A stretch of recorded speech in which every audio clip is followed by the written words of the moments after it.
Hi, I'd like to share a reading called We Are Not in the Same Boat. I heard that we are all in the same boat, but it's not like that. We're in the same storm, yes, but not in the same boat. Your ship could be shipwrecked and mine might not be, or vice versa. For some, quarantine is optimal, a moment of reflection, of reconnection, easy in flip-flops with a cocktail or coffee. For others, there is a desperate financial or family crisis. For some that live alone, they're facing endless loneliness, while for others it is peace, rest, and time with their mother, father, sons and daughters. With the weekly increase in unemployment, some are bringing in more money to their households than they had working. Others are working more hours for less money due to pay cuts or loss in sales. For some not getting on, family domestic abuse is rife. We never know what goes on behind closed doors. Some were concerned about getting a certain chocolate for Easter, while others were concerned if there would be enough bread, milk and eggs for the weekend. Some want to go back to work because they don't qualify for unemployment and are running out of money. Others want to kill those who are breaking quarantine. Some are home spending 2 or 3 hours per day helping their children with online schooling, while others are spending 2 or 3 hours a day to educate their children on top of a 10 to 12 hour workday. Some have experienced the near death of the virus. Some have already lost someone from it, and some are not sure if their loved ones are going to make it. Others don't believe that this is a big deal at all. Some have faith in God and expect miracles during this 2020. Others say the worst is yet to come. So friends, we are not in the same boat.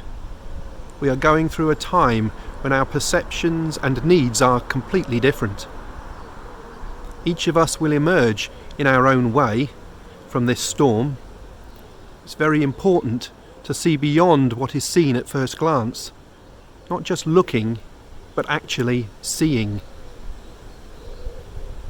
We are all on different ships during this storm, experiencing a very different journey.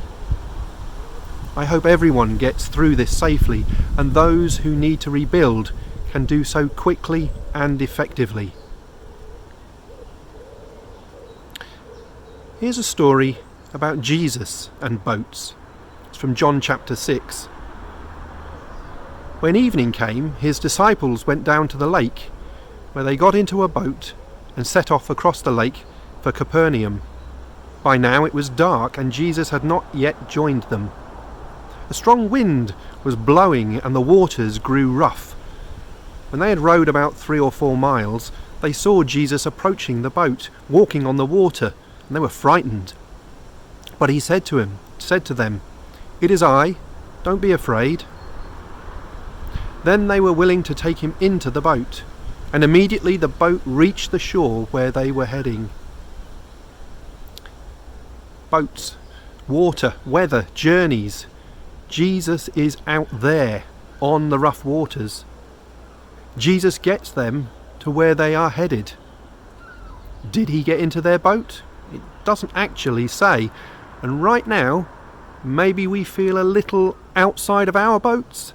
Maybe we feel a little under the weather, a little tossed about. Maybe, though, in being so, we are nearer to Jesus than we imagine. There's a lot of talk about easing of lockdown. Yesterday's news has been analysed in great detail. Is it a restating of what was, with a slightly different emphasis, or a more profound shift? Regardless, our country, our churches, ourselves are unlikely to be the same again. The disciples didn't go back to the shore they had left. They went forward with Jesus to their new destination. May we do the same, and may our flotilla of little boats journey well together. Stay safe, live love.